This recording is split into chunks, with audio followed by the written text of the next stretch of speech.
بسم الله السلام عليكم معكم المهندس حملة مسعود صاحب مكتب الدراسات toujours dans le cadre d'une notre étude de château d'eau surélevé de 1000 m3. Aujourd'hui, on va vous présenter la partie 4 qui concerne le calcul empirique de la période dans le cas d'une cuve pleine. Nous avons ici, on va étudier les trois cas, cuve pleine, cuve vide et cuve partiellement remplie. Et puis on va voir la vérification de l'effort tranchant à la base, toujours dans le cas d'une cuve pleine. Et avant de continuer, j'aimerais ouvrir une petite parenthèse. Lors de la dernière vidéo, nous avons converti les masses ici et nous avons pris les surcharges avec les coefficients 1, c'est-à-dire 100%. Ça, c'est j'ai oublié de souligner pour les ouvrages hydrauliques bêta pour les masses. Concernant les surcharges, on prend toujours 100%, c'est-à-dire le coefficient complet 1. Ici, nous avons 1, 2, 4 et 5. Voici 1, 2, 4 et 5. Donc ici, des surcharges avec un coefficient bêta est égal à 1. Je ferme la parenthèse. On continue avec notre formule pour la détermination de la période empirique.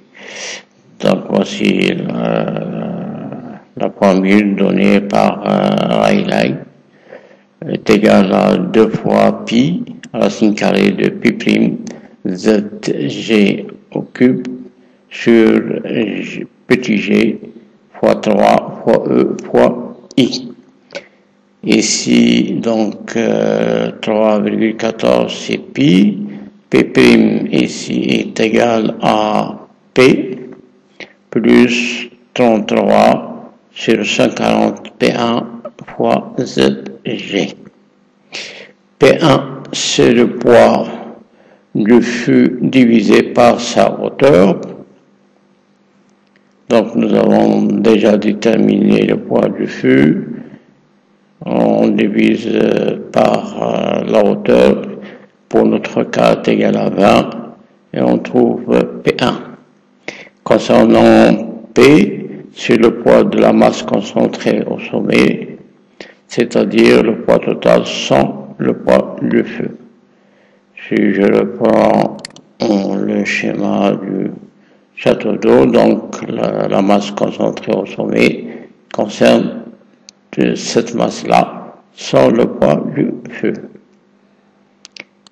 Je pense que c'est clair. ZG, nous avons déjà déterminé lors la vidéo précédente par robot. G ici, petit g, c'est la pesanteur, égale à 9,8 mètres secondes. E, c'est le module de déformation du matériau utilisé, et pour notre cas, c'est le béton. Et I, c'est le moment d'inertie du fût, uniquement du fût. Donc I ici est donné, voici notre fût, avec un diamètre extérieur ici, et diamètre intérieur. Et ici, il y a un creux, donc la formule RDM pour ce genre de structure est égale à pi, diamètre extérieur au carré, moins diamètre intérieur au carré, divisé par 64. Donc, on applique la formule, nous avons toutes les données. Donc, la difficulté, c'est de déterminer P' ici. C'est délicat. Donc, pour P1, il n'y a pas de problème. ZG, il n'y a pas de problème. On a déterminé. Il reste de déterminer le poids de la masse concentrée au sommet.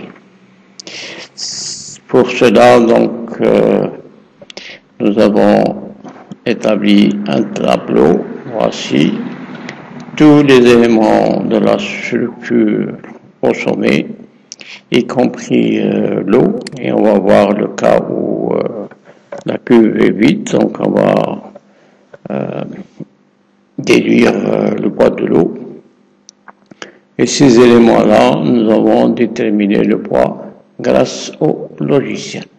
Si vous calculez manuellement tous ces éléments, vous allez prendre un temps plus long et un risque d'erreur.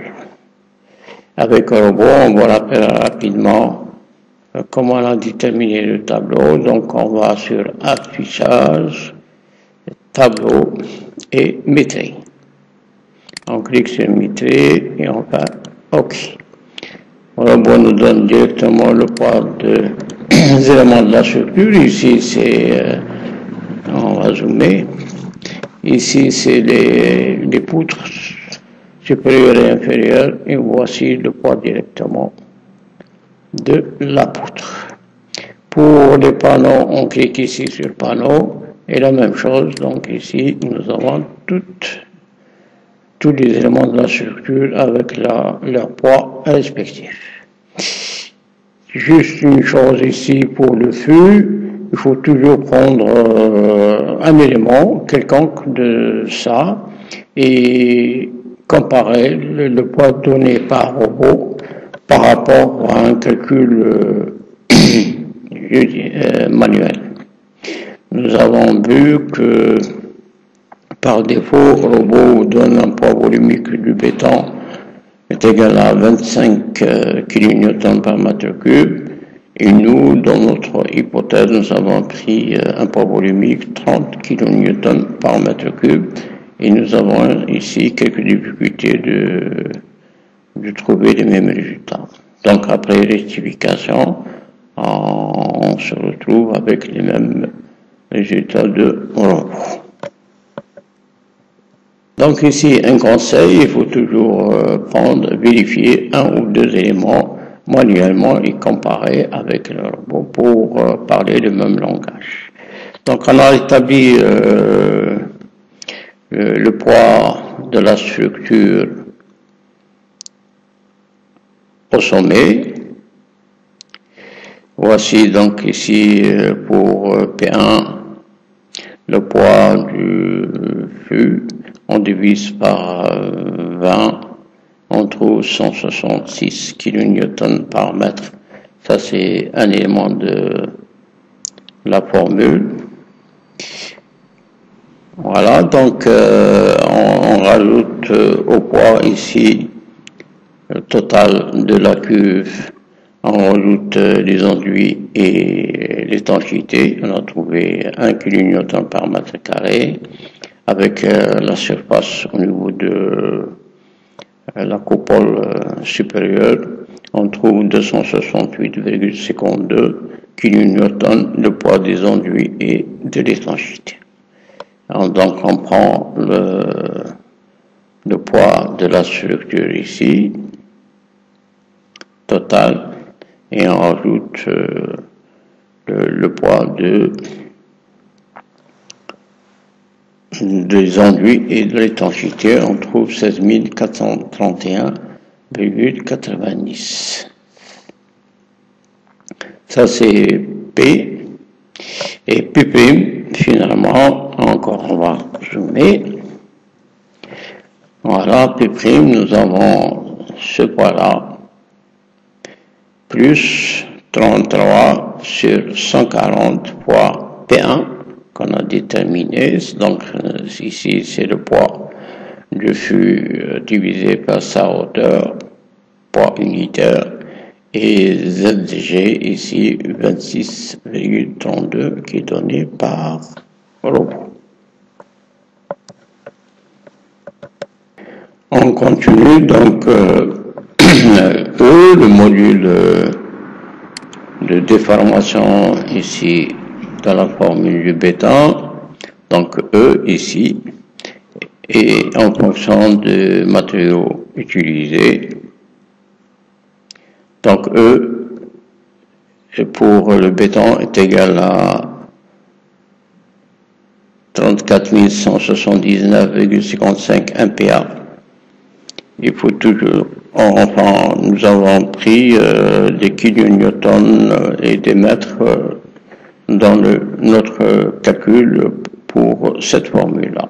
Donc, je convertis mégapascal en kilogrammes centimètre carré, puis en kilonewtons centimètre carré pour arriver finalement à des kilonewtons sur des mètres carrés.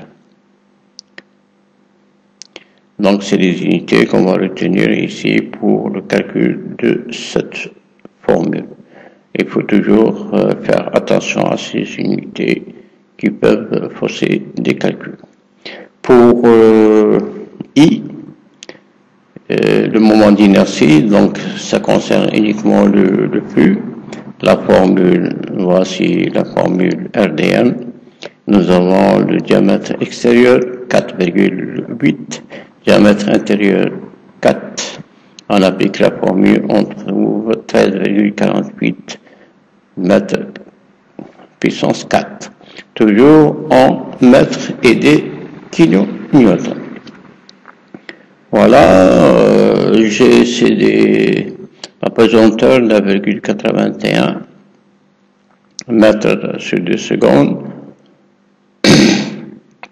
Et on applique, donc nous avons tous les éléments, on fait une application.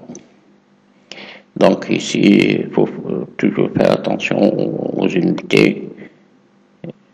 Et on trouve 0,962 secondes. Ça, c'est la période empirique. Et on va comparer cette période avec la période donnée par un robot qui est de 0,85. On va confirmer. Donc, on revient à notre structure, résultat, avancé et mode propre. Et on clique sur modal. Voici donc 0,85 dans les deux sens parce que la structure est symétrique et le chargement est symétrique. Ici, la masse, pourcentage des masses cumulées dépasse 90% en mode 5.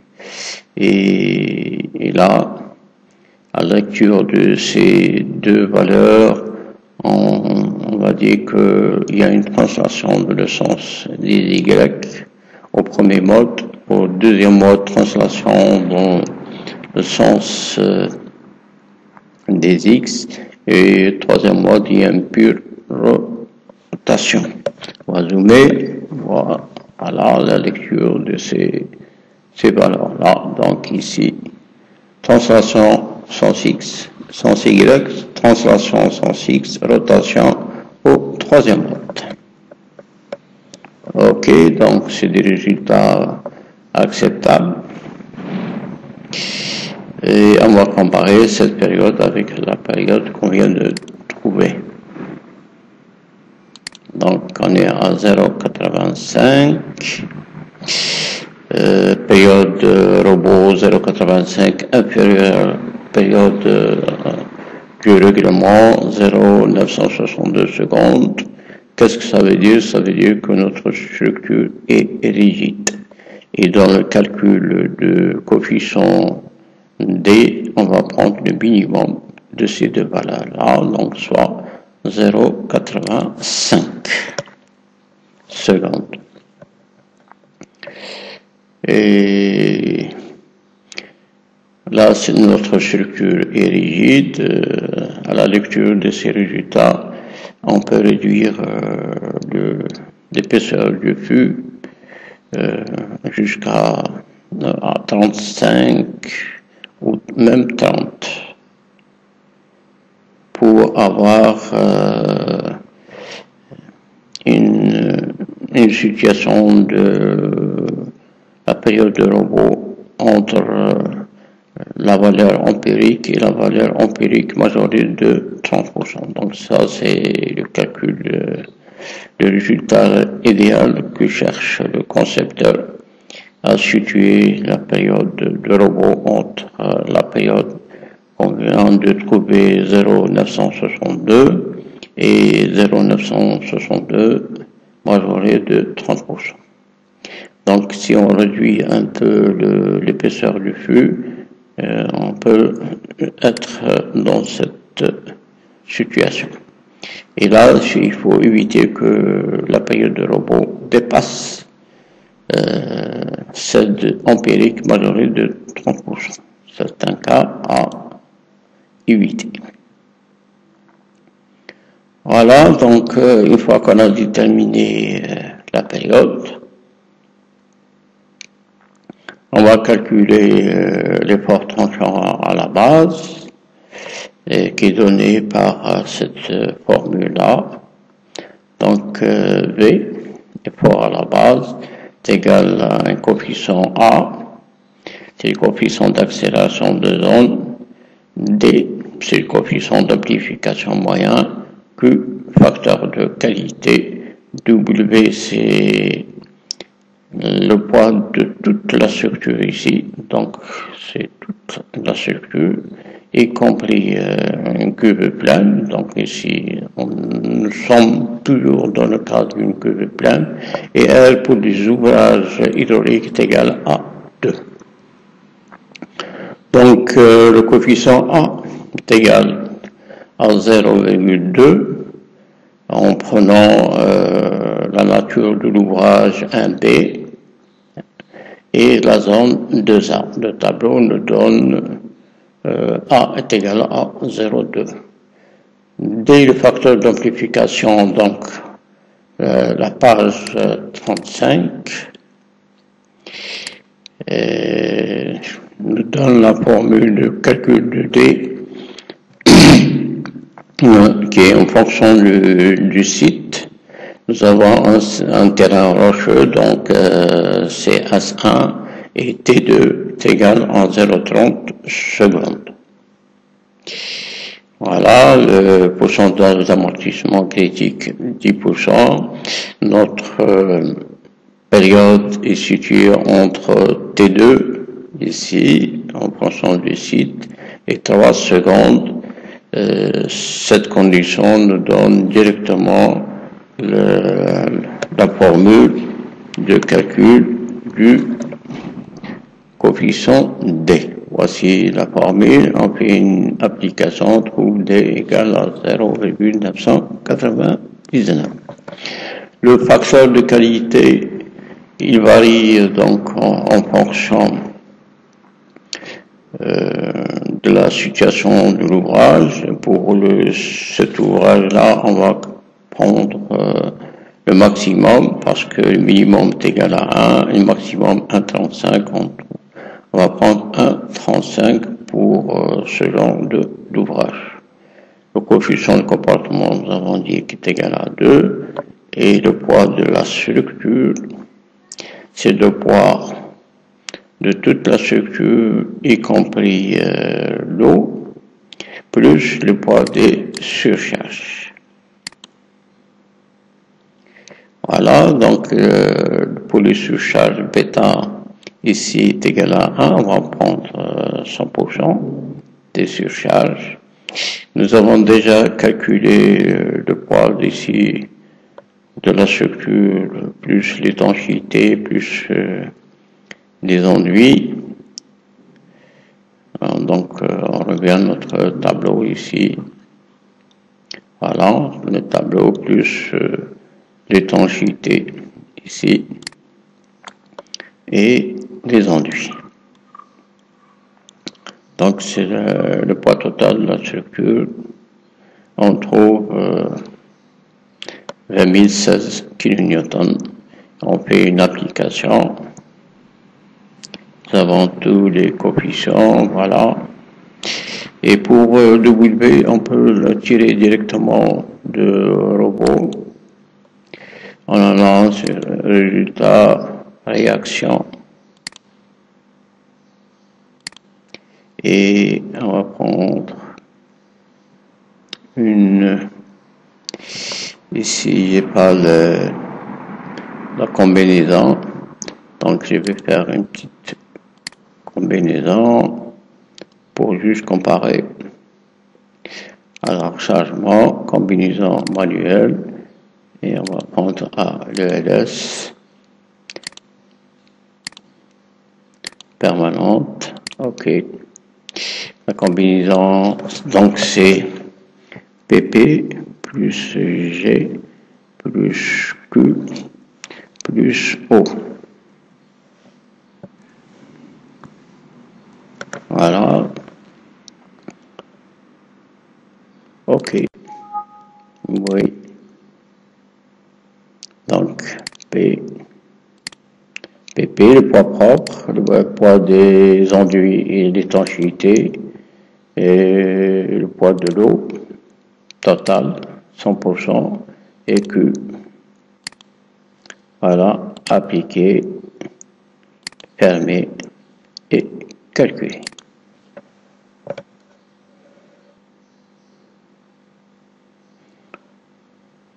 Voici le calcul terminé.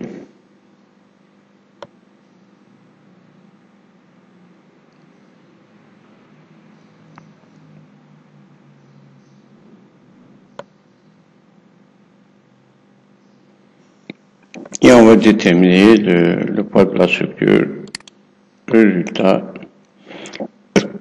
réaction. Et voilà la combinaison qu'on vient de faire. Voilà. Et on trouve presque 20 000 ici. Ainsi, donc, somme des réactions, 20 700 et quelques.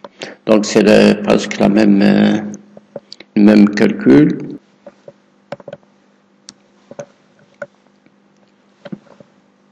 La différence ici provient du poids de l'eau. Si je prends eau, voici, donc on est presque à 10 000. Et nous avons pris l'eau à 10 000 et quelques. Voici le poids de l'eau. Voilà, donc nous avons déterminé l'effort tranchant à la base, c'est égal à 2699,49 et qu'il faut comparer avec EX. Donc on revient à robot et on va déterminer EX, E et Y. Voilà, toujours résultat, réaction, cas simple. Et on descend à EX. Voici EX est égal, ici, on va zoomer, est égal à 2700,55 kN.